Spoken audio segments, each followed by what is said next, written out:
नमस्ते दोस्तों, आप सभी लोगों का मेरे इस YouTube चैनल पर स्वागत है। आज के इस वीडियो के माध्यम से मैं आप लोगों के लिए MP सिविल जज का जो एग्ज़ाम हुआ था 6 मई 2022 को, उसके क्वेश्चन पेपर लेकर आया हूँ।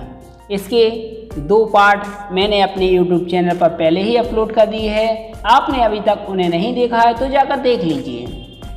यह पार्ट 3 है जिसमें IPC के 15 क्वेश्चन और CRPC के 15 क्वेश्चन और NI एक्ट 1881 के 5 क्वेश्चन होंगे। टोटल 35 क्वेश्चन होंगे। दोस्तों, इस वीडियो से आपका हर डाउट क्लियर हो जाएगा कि कौन सा ऑब्जेक्ट कहाँ से पूछा गया है और किस धारा से ऑब्जेक्ट अधिकतर पूछे जाते हैं। आपको इस वीडियो को देखने के बाद पता चल जाएगा कि MP सिविल जज का पेपर कितना आसान आता है। अगर आप सिविल जज की तैयारी कर रहे हो तो यह वीडियो अंत तक देखते रहिए, आपके लिए बहुत ही फायदेमंद होगा। दोस्तों, चलिए IPC के प्रश्न देखते हैं किस प्रकार पूछे गए थे। IPC का 76 नंबर का क्वेश्चन पूछा गया था। एक भारतीय दंड संहिता 1860, जब एक महिला अपने स्नान घर में स्नान कर रही थी तो उसी समय एक्स ने अपने मोबाइल से उसकी फ़ोटो खींच ली। यहाँ एक्स ने अपराध किया है, यानी कि 76 नंबर का क्वेश्चन कहता है कि कोई महिला अपने स्नान घर में स्नान कर रही थी और वहीं पर जाकर एक व्यक्ति ने उसकी बिना अनुमति के चोरी से उसकी फ़ोटो खींच लेता है। तो एक्स नाम के व्यक्ति ने कौन सा अपराध किया है? इसके ऑप्शन देख लेते हैं किस प्रकार दिए गए थे। पहला ऑब्जेक्ट दिया गया था लैंगिक उत्पीड़न। इसे IPC की धारा 354A में परिभाषित किया गया है। और बी ऑप्शन कहता है किसी स्त्री की लज्जा के अनादर, यानी कि किसी स्त्री की लज्जा भंग करना। इसे IPC की धारा 354 में बताया गया है। और सी ऑप्शन कहता है दृश्य तीक्ष्णता, यानी कि ताक झाँक करना। इसे IPC की धारा 354C में बताया गया है। और इसका डी ऑप्शन दिया गया था पीछा करना। अगर आप किसी स्त्री का पीछा करते हो तो आपको IPC की धारा 354D के तहत दंडित किया जाएगा। अगर आप यह अपराध प्रथम बार करते हो तो 3 वर्ष की सज़ा और जुर्माना। अगर सेकंड बार करते हो तो 5 वर्ष तक का कारावास और जुर्माना हो सकता है। दोस्तों, इसका जो सही आंसर है सी ऑप्शन होगा, ताक झाँक करना, यानी कि किसी स्त्री को उसकी बिना अनुमति के फ़ोटो खींचना। इसमें दोस्तों IPC का सेक्शन 354C लागू होता है। इसके बाद अगला क्वेश्चन पूछा गया था 77 नंबर का, भारतीय दंड संहिता 1860 यदि अपराध कारावास और जुर्माना दोनों से दंडनीय हो तो वह अवधि जिसके लिए जुर्माना देने में व्यतिक्रम होने की दशा के लिए न्यायालय अपराधी को कारावासित करने का निर्देश दे सकती है।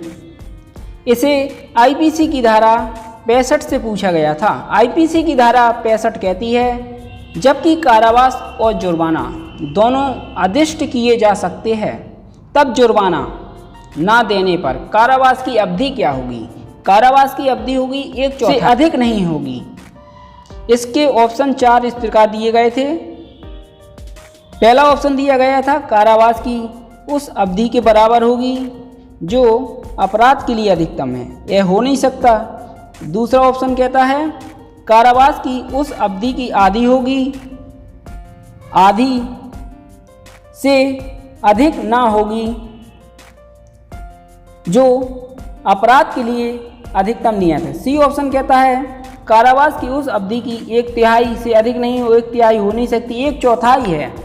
कारावास की उस अवधि की 1/4 से अधिक ना होगी, अपराध के लिए अधिकतम नियत है। इसलिए इसका डी ऑप्शन बिल्कुल सही है, 1/4। दोस्तों, आपको इसकी सेक्शन भी लिखते जाना है अपनी नोटबुक में, क्योंकि आने वाले समय में इन्हीं धाराओं से क्वेश्चन पूछे जाएंगे। इसके बाद अगला क्वेश्चन पूछा गया था 78 नंबर का था, भारतीय दंड संहिता के अनुसार निम्नलिखित में से कौन सा निष्कर्ष सही होगा? ए, जेड को छरी से 50 बार मारता है। अगर हर प्रहार की सज़ा 1 साल है तो ए को 50 साल के कारावास की सज़ा दी जाएगी। यानी कि ए ऑप्शन कहता है कि कोई व्यक्ति है ए नाम का, वह जेड नाम के व्यक्ति को छड़ी से मारता है। हर छड़ी के लिए उसे 50 साल की सज़ा है, तो उसने 50 छड़ी मारी हैं तो उसे 50 साल की सज़ा दी जाएगी क्या?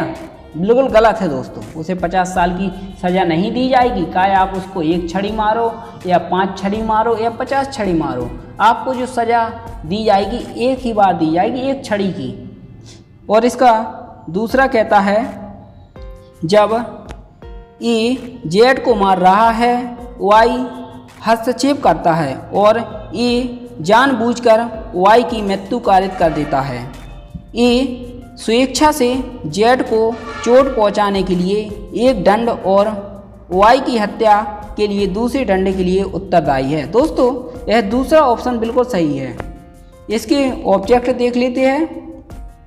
पहला ऑब्जेक्ट कहता है 1 और 2 दोनों, बिल्कुल गलत है, पहला तो है ही नहीं। और दूसरा कहता है पहला, ये भी गलत है।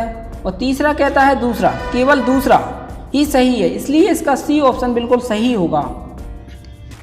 दोस्तों, इस वीडियो से आपके पूरे डाउट क्लियर हो जाएंगे कि किस धारा से ऑब्जेक्ट पूछा गया है और कहां से पूछा गया है, हर ऑब्जेक्ट क्लियर होगा। इसके बाद अगला ऑब्जेक्ट पूछा गया था 79, इनमें से कौन सा धारा 499 भारतीय दंड संहिता के अंतर्गत अपवाद है? धारा 499 में मानहानि के बारे में बताया गया है। इसमें 10 अपवाद दिए गए हैं। यह देखना था कौन सा अपवाद नहीं है इसके अंतर्गत। 4 ऑप्शन इस प्रकार दिए गए थे। लोक सेवकों का लोकाचरण, यह तो है अपवाद, नहीं है कौन सा, यह छांटना था। दुर्भावनापूर्ण कथन, दोस्तों यह नहीं है, क्योंकि वहाँ पर लिखा है सद्भावपूर्वक, इसलिए दुर्भावनापूर्वक नहीं है। और यह तीसरा और चौथा दोनों है, इसलिए इसका जो सही आंसर है बी ऑप्शन होगा, दुर्भावनापूर्ण कथन। इसके बाद अगला आता है 80 नंबर का क्वेश्चन। भारतीय दंड संहिता 1860 निम्न में से किस अपराध में शरीर की प्राइवेट प्रतिरक्षा के अधिकार का विस्तार हमलावर की मृत्यु कारित करने के लिए प्रयोग नहीं किया जा सकता? इसे आईपीसी की धारा 100 में परिभाषित किया गया है। आईपीसी की धारा 100 कहती है, शरीर की प्राइवेट प्रतिरक्षा के अधिकार का विस्तार मृत्यु कारित करने तक का कब हो सकता है? दोस्तों, 7 स्थितियां ऐसी हैं जिसमें आप किसी व्यक्ति की मृत्यु तक कर सकते हो, कोई अपराध नहीं होगा। पहली परिस्थिति है, आपको यह आशंका हो जाए कि आपके ऊपर हमला होने वाला है, वह हमला इतना घातक है कि आपकी उससे मृत्यु हो जाएगी, तो आप दूसरे व्यक्ति की मृत्यु तक कर सकते हो, कोई अपराध नहीं है। दूसरा कहता है घोर उपपत्ति, आपको घोर उपपत्ति होने की आशंका है तो भी आप उसकी मृत्यु कर सकते हो। तीसरा है बलात्संग, यानी कि बलात्कार करने के उद्देश्य से आपके ऊपर हमला किया जाता है तो आप उस व्यक्ति की मृत्यु तक कारित कर सकते हो, कोई अपराध नहीं होगा। और चौथा कहता है प्रकृति विरुद्ध काम ताड़ना। और 5वां कहता है अपहरण एवं व्यपहरण के आशय से। और 6वां कहता है सदोष परिरोध करने के आशय से। और 7वां कहता है अम्ल फेंकने के उद्देश्य से। अगर कोई भी आपके ऊपर हमला करता है इन 7 परिस्थितियों में, तो आप उस व्यक्ति की बिना सोचे समझे हत्या कर दीजिए, कोई अपराध नहीं है, आपको धारा 100 का बचाव दिया जाएगा। धारा 100 कहती है अगर 7 प्रकार की परिस्थितियां उत्पन्न होती है तो आप उसकी हत्या कर दीजिए, कोई अपराध नहीं है। इसके ऑप्शन देख लेते हैं किस प्रकार है। पहला दिया गया है बलात्संग हेतु, यह तो सही है। और अपहरण हेतु, यह भी सही है। अप्राकृतिक मैथुन, यह भी सही है। इसमें नहीं छांटना था। कौन नहीं है? इसका जो डी ऑप्शन है, गर्भपात कार्य करने हेतु, यह बिल्कुल सही है, यह नहीं है उसमें, इसलिए इसका डी ऑप्शन सही होगा। इसके बाद अगला पूछा गया था 81 नंबर का क्वेश्चन, भारतीय दंड संहिता 1860 एकांत परिरोध की अवधि यदि कारावास की अवधि से 1 वर्ष से अधिक हो तो मास से अधिक समय की नहीं होगी। दोस्तों, इसे आईपीसी की धारा 73 से पूछा गया था। आईपीसी की धारा 73 कहती है, यदि कारावास एकांत परिरोध की अवधि, यदि कारावास की अवधि 1 वर्ष से अधिक की हो तो वह 3 माह से अनधिक समय की नहीं होगी। दोस्तों, इसके ऑप्शन देख लेते हैं किस प्रकार है। ए नंबर का ऑब्जेक्ट कहता है 1 माह, जो हो नहीं सकता। 3 माह की बात की गई है, क्योंकि 3 माह से अनधिक की नहीं होगी। 2 मास हो नहीं सकती, और 3, यानी कि सी ऑप्शन बिल्कुल सही है। 3 माह से अनधिक की नहीं होगी, और 6 महीने तो हो ही नहीं सकती। इसके बाद अगला प्रश्न आता है 82 नंबर का, भारतीय दंड संहिता 1860 सामान्य आशय व समान आशय में निम्न में से किस प्रसिद्ध मामले में विभेद किया गया था? यानी कि सामान्य आशय और समान आशय में किस केस में कहा गया, इनमें अंतर स्पष्ट किया गया था। इसके ऑब्जेक्ट देख लेते हैं किस प्रकार है।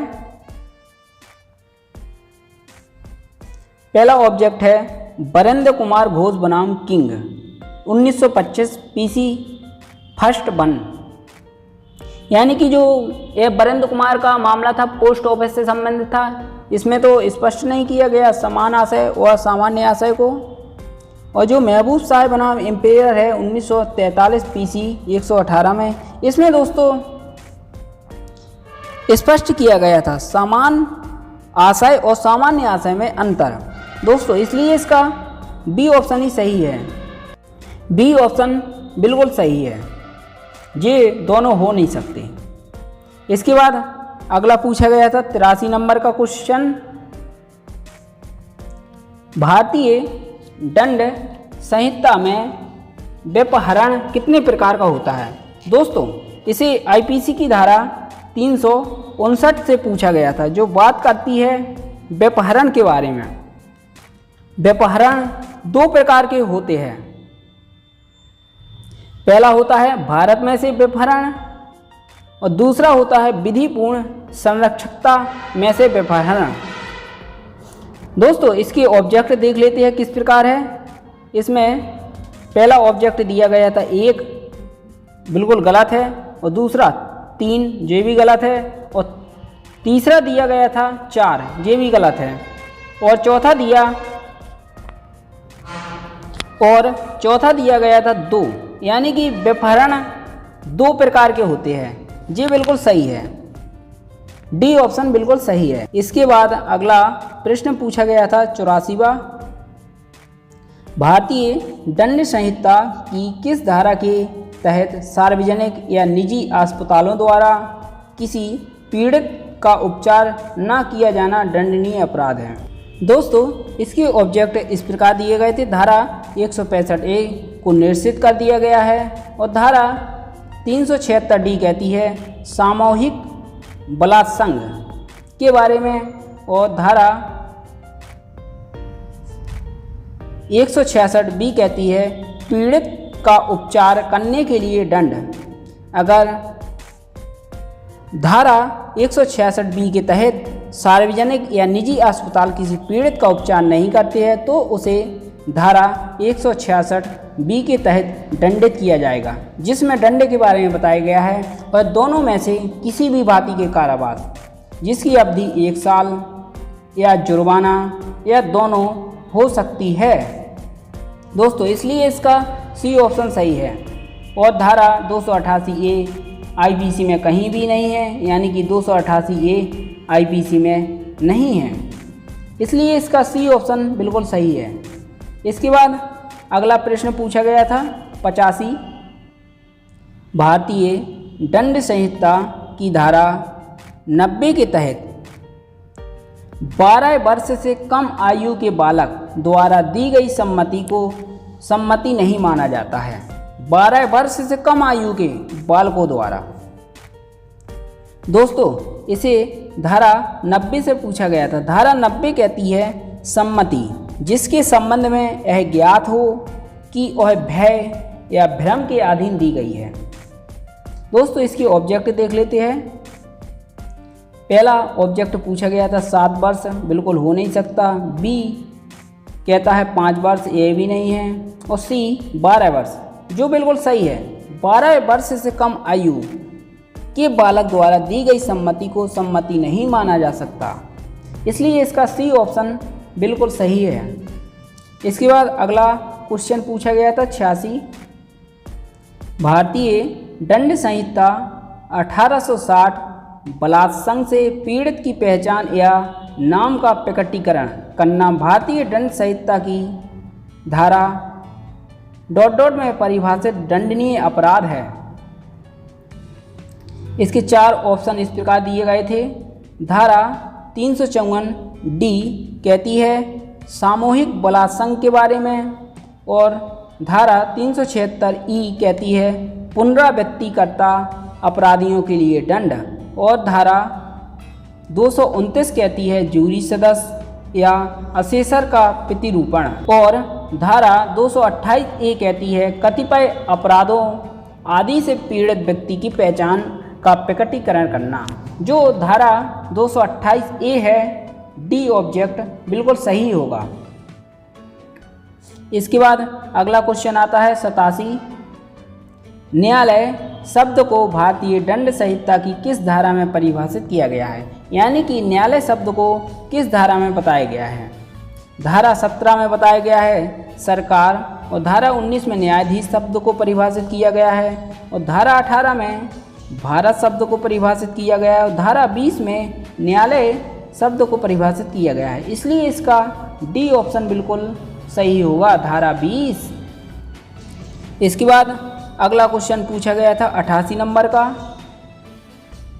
भारतीय दंड संहिता 1860 की धारा 124 ए भारतीय दंड संहिता के अंतर्गत राजद्रोह के अपराध हेतु सजा का प्रावधान है। धारा 124 ए में राजद्रोह के बारे में बताया गया है। अगर कोई व्यक्ति राजद्रोह का अपराध करता है तो ऐसे व्यक्ति को आजीवन कारावास या जुर्माना या 3 वर्ष या जुर्माना या दोनों हो सकता है। दोस्तों इसमें आपको 3 वर्ष महत्व आपने अगर ध्यान रख लिया तो आपका क्वेश्चन कभी भी गलत नहीं होगा। इसके 4 ऑब्जेक्ट इस प्रकार दिए गए थे। पहला ऑब्जेक्ट कहता है आजीवन कारावास से जिसमें जुर्माना जोड़ा जा सकेगा, 2 वर्ष हो नहीं सकता, 3 वर्ष के कारावास से जिसमें जुर्माना जोड़ा जा सकेगा या जुर्माने से दंडित किया जाएगा। यह बिल्कुल सही है, बी ऑप्शन बिल्कुल सही है। ए ऑप्शन कहता है 1 वर्ष के बारे में या 5 वर्ष के बारे में। यह तीनों गलत है और केवल बी ऑप्शन सही है, इसलिए इसका बी ऑप्शन ही बिल्कुल सही होगा। इसके बाद अगला प्रश्न पूछा गया था 89। भारतीय दंड संहिता सिक्का को किस धारा में परिभाषित किया गया है? यानी कि सिक्का शब्द की परिभाषा किस धारा में दी गई है? धारा 230 में सिक्का शब्द की परिभाषा दी गई है, इसलिए इसका सी ऑप्शन ही दोस्तों बिल्कुल सही होगा। इसके बाद अगला प्रश्न पूछा गया था 90। भारतीय दंड संहिता ए को राज्य परिवहन की बस के फ्लोर पर उस समय एक घड़ी मिलती है जब वह अंतिम यात्री के रूप में उतर रहा था। उसने घड़ी को उठा लिया और राज्य परिवहन के अधिकारियों को देने के बजाय उसने अपनी जेब में रख लिया। अगले ही दिन उसने उस घड़ी को बेच दिया, तो यह कौन सा अपराध है? क्वेश्चन नंबर 90 कहता है कि अगर कोई व्यक्ति बस में सफ़र कर रहा है, राज्य परिवहन की बस में सफ़र कर रहा है और वह जब अंतिम में उतरता है तो उसे बस में एक घड़ी मिलती है, वह घड़ी वह राज्य परिवहन के अधिकारियों को नहीं देता है और उसको अपनी जेब में डाल लेता है और अगले ही दिन उसको बेच देता है, तो उस व्यक्ति ने कौन सा अपराध किया है? चलिए इसके ऑप्शन देख लेते हैं किस प्रकार दिए गए थे। ए ऑप्शन कहता है चोरी के लिए। चोरी को आईपीसी की धारा 378 में परिभाषित किया गया है और चोरी का दंड 379 में दिया गया है। 3 वर्ष तक का कारावास या जुर्माना दोनों हो सकते हैं। और उद्दीपन को आईपीसी की धारा 383 में परिभाषित किया गया है और दंड 384 में दिया गया है। 3 वर्ष तक का कारावास या जुर्माना। और आपराधिक दुर्विनियोग को परिभाषित किया गया है आईपीसी के सेक्शन 403 में। जो उसने अपराध किया है वह आपराधिक दुर्विनियोग का किया है, इसलिए इसका सी ऑप्शन ही बिल्कुल सही होगा। और आपराधिक न्यास भंग को आईपीसी की धारा 405 में परिभाषित किया गया है और दंड दिया गया है 406 में। वह दोनों में से किसी भी भांति के कारावास जिसकी अवधि 3 वर्ष या जुर्माना हो सकती है। दोस्तों इनको आप अपनी कॉपी में नोट करते जाइए, क्योंकि जब भी क्वेश्चन पूछा जाएगा इन्हीं धाराओं से पूछा जाएगा। इसके बाद अगला पूछा गया था 91 नंबर का क्वेश्चन। दोस्तों यह क्वेश्चन सीआरपीसी से पूछा गया था। दोस्तों सीआरपीसी से 15 क्वेश्चन पूछे जाते हैं। इसका 91 नंबर का क्वेश्चन कहता है दंड प्रक्रिया संहिता की धारा 258 के अंतर्गत कार्रवाई रोकी जा सकती है। यानी कि धारा 258 कहती है कुछ मामलों में कार्रवाई रोक देने की शक्ति परिवाद से भिन्न आधार पर संसिद्ध किसी समन मामले में। इसकी ऑब्जेक्ट देख लेते हैं। पहला ऑब्जेक्ट कहता है परिवाद पर संसिद्ध किसी समन मामले में जो हो नहीं सकता, परिवाद से भिन्न है। दोस्तों भिन्न शब्द आया है, इसको आपको पकड़ना है। भिन्न आधार पर संसिद्ध किसी समन मामले में, इसलिए इसका बी ऑप्शन बिल्कुल सही है। यह धारा 258 से पूछा गया था। इसके बाद अगला प्रश्न आता है 92 नंबर का। धारा 95 दंड प्रक्रिया संहिता के अंतर्गत की गई संपरण की घोषणा को आपास्त किया जा सकता है। यानी कि इसका जो सही ऑब्जेक्ट होगा वह इस प्रकार है। तलाशी वारंट जारी करने वाला मजिस्ट्रेट हो नहीं सकता। और बी ऑप्शन कहता है मुख्य न्यायिक मजिस्ट्रेट, मुख्य महानगर मजिस्ट्रेट हो नहीं सकता। और सी ऑप्शन कहता है सत्र न्यायालय द्वारा। और डी ऑप्शन कहता है उच्च न्यायालय, जो बिल्कुल सही है। इसका डी ऑप्शन ही सही होगा, उच्च न्यायालय। इसे धारा 95 और 96 से पूछा गया। धारा 96 कहती है कि संपन्न की घोषणा को आपास्त करने के लिए उच्च न्यायालय में आवेदन, इसलिए इसका डी ऑप्शन ही सही होगा। इसके बाद अगला पूछा गया था 93 नंबर का क्वेश्चन दंड प्रक्रिया संहिता यानी कि सीआरपीसी की धारा 311 के अंतर्गत आवश्यक साक्षी को सम्मन करने हेतु प्रदत्त शक्ति का प्रयोग कार्रवाई के किस प्रक्रम पर न्यायालय द्वारा किया जा सकता है। इसके ऑब्जेक्ट दोस्तों इस प्रकार दिए गए थे।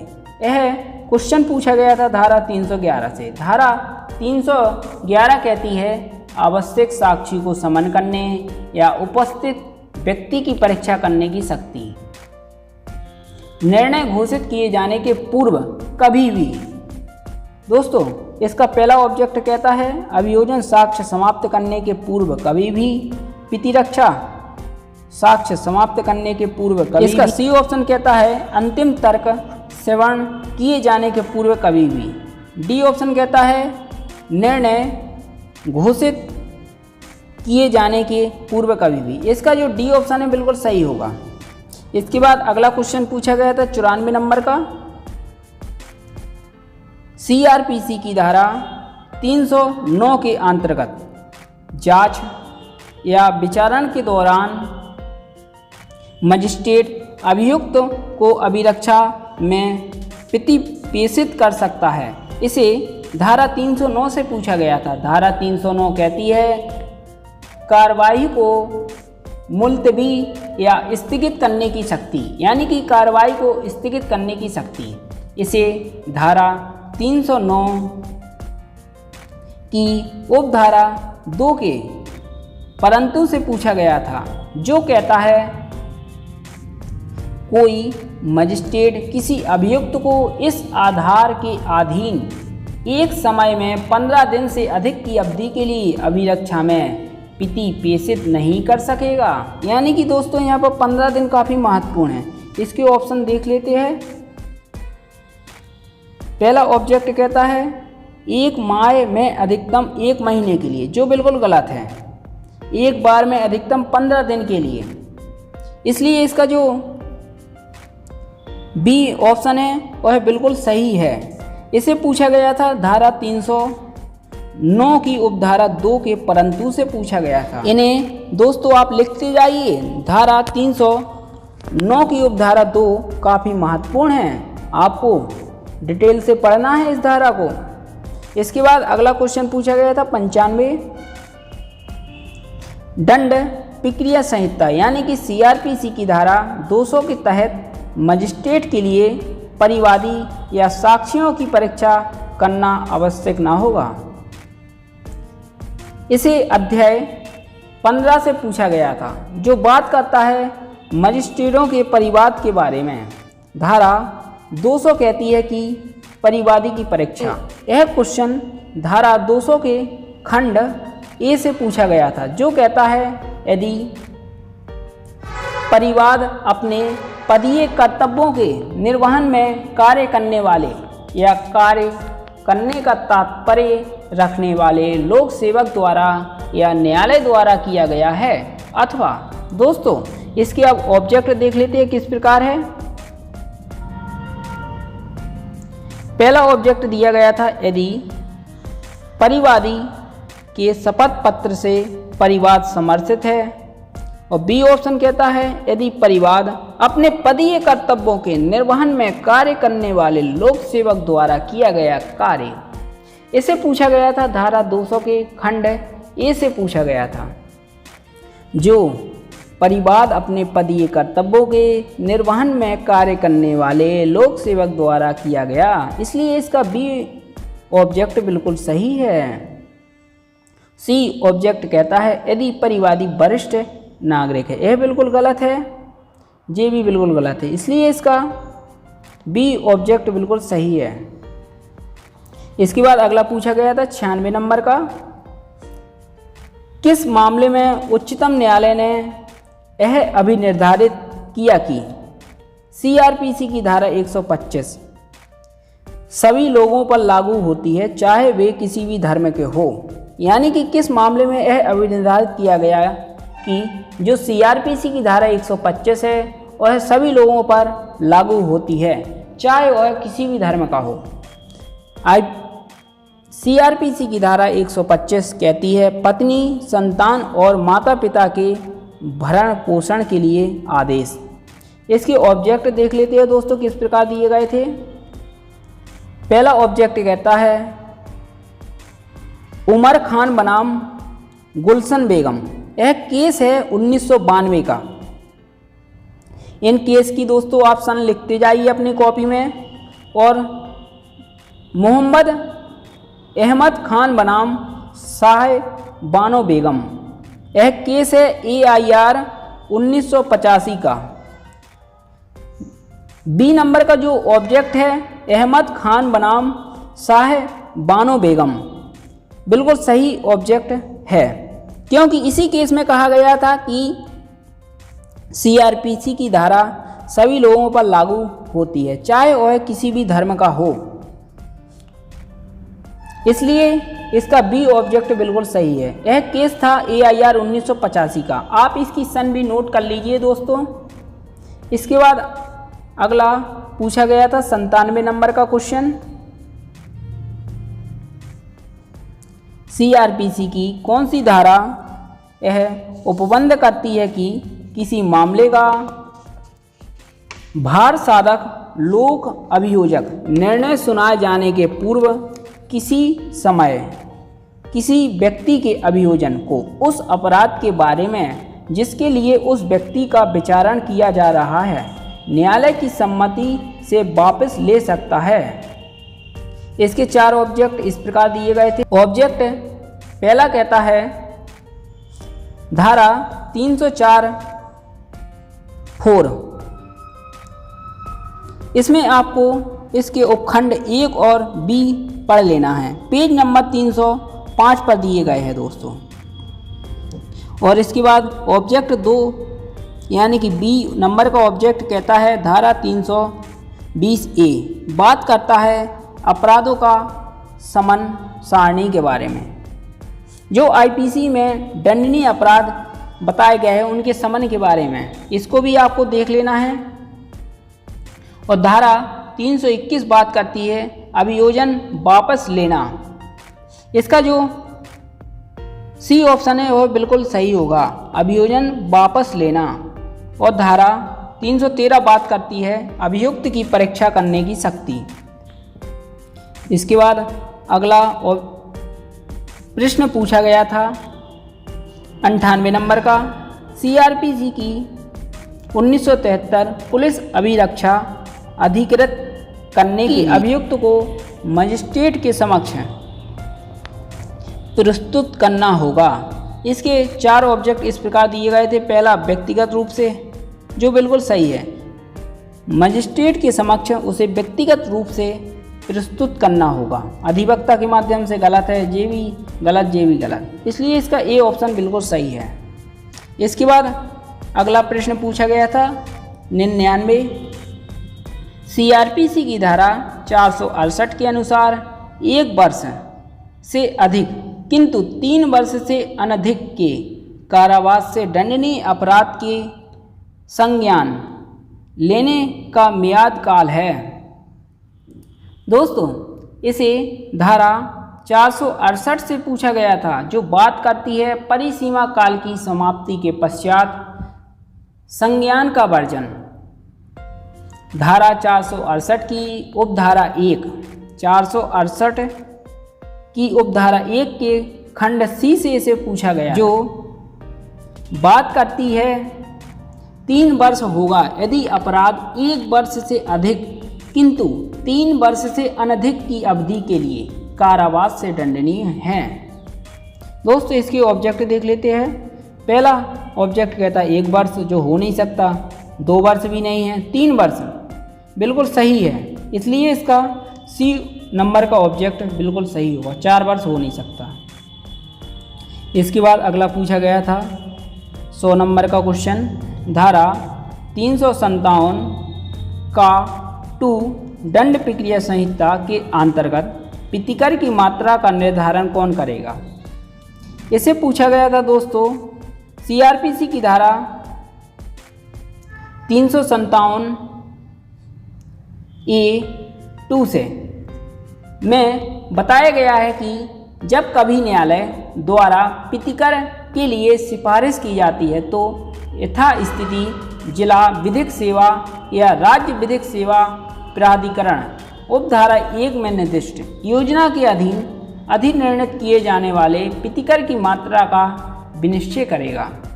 और धारा 357(a) पीड़ित प्रतिकर योजना के बारे में बात करती है। दोस्तों इसका ए ऑब्जेक्ट दिया गया था राज्य विधिक सेवा प्राधिकरण या जिला विधिक सेवा प्राधिकरण। इसका ए ऑब्जेक्ट बिल्कुल सही है। इसके बाद अगला क्वेश्चन आता है 101, सीआरपीसी 1973 न्यायालय में दिया गया साक्ष्य ही तात्विक साक्ष्य है। धारा 164 के तहत किए गए कथन के आधार पर अभियुक्त को दोषी ठहराना अनुमत नहीं होगा। किस मामले में उच्चतम न्यायालय द्वारा अभी निर्धारित किया गया है। दोस्तों इसे ही धारा 164 के बयान कहते हैं, यानी कि मजिस्ट्रेट के समक्ष किए गए बयान। धारा 164 कहती है संस्कृतियों और कथनों को अभिलिखित करना। इसका जो सही ऑप्शन है सी नंबर का है।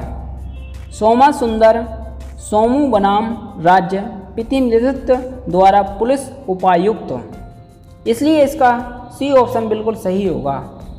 इसके बाद अगला क्वेश्चन पूछा गया था 102 सीआरपीसी 1973 की धारा 300 को लागू करने के लिए निम्न में से एक सही नहीं है, यानी कि सही कौन सा नहीं है।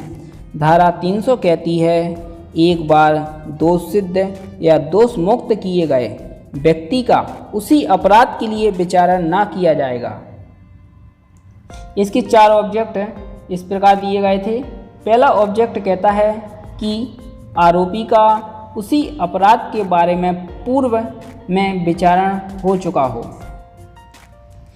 बी कहता है आरोपी को उसी अपराध में पूर्व विचारण में दोष मुक्त कर दिया गया हो। और सी कहता है पूर्व की कार्रवाइयाँ उसी अपराध के बारे में की गई हों। और डी कहता है यह आवश्यक नहीं है कि पूर्व में जिस न्यायालय द्वारा विचारण किया है वह प्रकरण के विचारण के लिए सक्षम था या नहीं, इसलिए इसका डी ऑप्शन ही बिल्कुल सही है। इसके बाद अगला क्वेश्चन पूछा गया था 103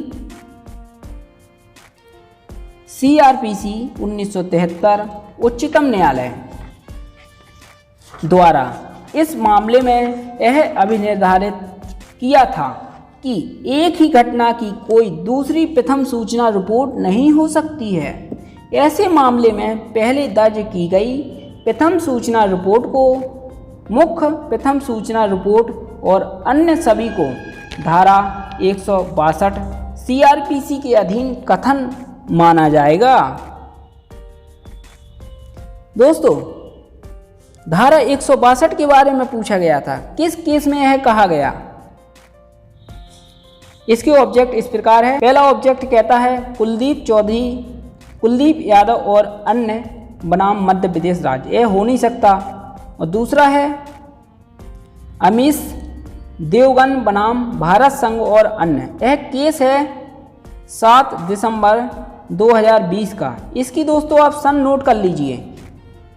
जो बी ऑब्जेक्ट है बिल्कुल सही है, इसलिए इसका बी ही बिल्कुल सही होगा, इसी केस में कहा गया था।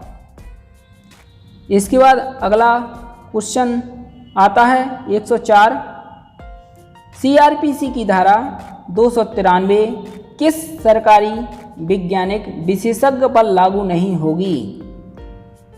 धारा 293 कहती है सरकारी वैज्ञानिक विशेषज्ञों की रिपोर्ट। इसके ऑब्जेक्ट इस प्रकार दिए गए थे। ए नंबर का ऑब्जेक्ट कहता है सरकार का कोई रासायनिक परीक्षक या सहायक रासायनिक परीक्षक। और बी नंबर कहता है मुख्य विस्फोटक नियंत्रक। और सी नंबर कहता है उंगली छाप कार्यालय निर्देशक। और सी इसके बाद डी ऑप्शन कहता है राज्य परीक्षक प्रश्नगत दस्तावेज, जो बिल्कुल सही है, इसलिए इसका डी ऑप्शन ही सही होगा। यह धारा 293 की उपधारा 4 से पूछा गया था। इसके बाद दोस्तों अगला क्वेश्चन आता है 105 सीआरपीसी 1973 सीआरपीसी के अध्याय 7A के अंतर्गत संप्रहत या अभिगृहित संपत्ति के प्रबंध हेतु न्यायालय किसे प्रशासक नियुक्त कर सकेगा। इसके 5 ऑब्जेक्ट इस प्रकार दिए गए थे। जिला मजिस्ट्रेट या जिला मजिस्ट्रेट द्वारा नामित अन्य अधिकारी, तहसीलदार, आयुक्त, थाना प्रभारी। इसका जो ये ऑब्जेक्ट है बिल्कुल सही है, जिला मजिस्ट्रेट या जिला मजिस्ट्रेट द्वारा नामित कोई अधिकारी को। इसके बाद अगला क्वेश्चन पूछा गया था 106 यह एनआई एक्ट 1881 से पूछा गया था। एनआई एक्ट के दोस्तों 5 क्वेश्चन एग्जाम में पूछे जाते हैं। 106 नंबर का क्वेश्चन कहता है एनआई एक्ट 1881 की धारा 143A(4) के अंतर्गत अंतरिम प्रतिकर का भुगतान आदेश की तारीख से ... दिनों के भीतर या प्रतिवादी द्वारा पर्याप्त कारण बताए जाने पर न्यायालय द्वारा निर्देशित की जा सकने वाली ऐसी अतिरिक्त अवधि में जो 30 दिनों से अधिक की नहीं होगी। इसके ऑब्जेक्ट इस प्रकार दिए गए थे। ए ऑब्जेक्ट कहता है 30 दिन, जो है नहीं। बी 45 दिन भी नहीं है। सी 60 दिन, बिल्कुल सही ऑब्जेक्ट है, इसलिए इसका सी ऑप्शन ही सही होगा। इसके बाद अगला प्रश्न पूछा गया था 107 एनआई एक्ट 1881 की धारा 138 की कार्रवाई के अधीन कौन सा बचाव स्वीकार नहीं किया जा सकता। धारा 138 कहती है लेखों में जमा राशि अपर्याप्त होने आदि के कारण चेकों का अनादृत हो जाना। इसके 4 ऑब्जेक्ट इस प्रकार दिए गए थे। ऑप्शन ए कहता है चेक पर उसके हस्ताक्षर नहीं है, ये हो नहीं सकता। बी ऑब्जेक्ट कहता है परिवादी चेक का सम्यक अनुक्रम धारक अथवा पाने वाला नहीं है, ये भी नहीं हो सकता। सी नंबर कहता है चेक जारी किया था तब उसके पास विश्वास करने का कारण नहीं था कि चेक अनादर हो जाएगा, इसलिए इसका सी ऑब्जेक्ट बिल्कुल सही होगा। इसके बाद अगला पूछा गया था 108 नंबर का क्वेश्चन एनआई एक्ट 1881 दोष सिद्ध के विरुद्ध की गई अपील में अपीलीय न्यायालय अपीलार्थी को विचारण न्यायालय द्वारा अधिनिर्णित जुर्माना या प्रतिकर जमा करने का आदेश कर सकेगा। इसके 4 ऑब्जेक्ट इस प्रकार पूछे गए थे। ए नंबर का ऑब्जेक्ट कहता है न्यूनतम 5%, जो हो नहीं सकता, और न्यूनतम 10%, ये भी नहीं है। न्यूनतम 15%, ये भी नहीं है। और डी ऑप्शन कहता है न्यूनतम 20%, जो बिल्कुल सही है, इसलिए इसका डी ऑप्शन ही बिल्कुल सही होगा। इसे धारा 118 से पूछा गया था। इसके बाद अगला प्रश्न आता है 109 निम्नलिखित में से कौन सी उपधारणा धारा 118 एनआई एक्ट के तहत निर्धारित की गई। यानी कि धारा 118 कहती है पराक्रम लिखित के बारे में उपधारणाएं। इसके 4 ऑब्जेक्ट इस प्रकार दिए गए थे। ऑब्जेक्ट ए कहता है प्रतिफल, बी कहता है तारीख, सी कहता है प्रतिग्रहण करने के समय की। इनमें से सभी, यानी कि डी ऑप्शन है जो बिल्कुल सही होगा। इसके बाद अगला प्रश्न पूछा गया था 110 पराक्रम लिखित अधिनियम 1881 किस मामले में उच्चतम न्यायालय द्वारा यह अभिनिर्धारित किया है कि व्यक्तियों का कोई संगम शब्दावली में 2 निजी व्यक्ति शामिल नहीं हैं। इसलिए पराक्रम लिखित अधिनियम की धारा 141 व्यक्तियों पर लागू नहीं होती। धारा 141 कहती है कंपनियों द्वारा अपराध, यह व्यक्तियों पर लागू नहीं होती। धारा 141 कंपनियों पर लागू होती है। किस केस में है कहा गया। इसका जो सही ऑब्जेक्ट है डी ऑप्शन बिल्कुल सही होगा। अलका खांडू औहद बनाम अमर श्याम प्रसाद मिश्रा और अन्य के केस में, इसलिए इसका डी ऑब्जेक्ट बिल्कुल सही है। दोस्तों आप हमारे कमेंट बॉक्स में कमेंट कर कर बताइए कि इसकी सन क्या है, यानी कि यह केस कौन सी डेट का है। दोस्तों यह 110 क्वेश्चन आपके जो 12 एक्ट है 12 एक्ट से पूछे गए थे। इसके बाद MP GK से और करंट अफेयर्स से 20 क्वेश्चन पूछे जाते हैं और कंप्यूटर के 10 क्वेश्चन और 10 क्वेश्चन इंग्लिश के पूछे जाते हैं। इनका भी वीडियो दोस्तों मैं अपने YouTube चैनल पर जल्द अपलोड कर दूंगा। हल सहित हर डाउट आपका क्लियर हो जाएगा। दोस्तों जितने भी ऑब्जेक्ट हैं कि यह ऑब्जेक्ट कहाँ से पूछा गया है, और अगर आपको वीडियो पसंद आया तो हमारे कमेंट बॉक्स में कमेंट कर कर बताइए कि वीडियो कैसा है, और वीडियो को लाइक करें, शेयर करें और सब्सक्राइब करें। दोस्तों जय हिंद, जय भारत, वंदे मातरम।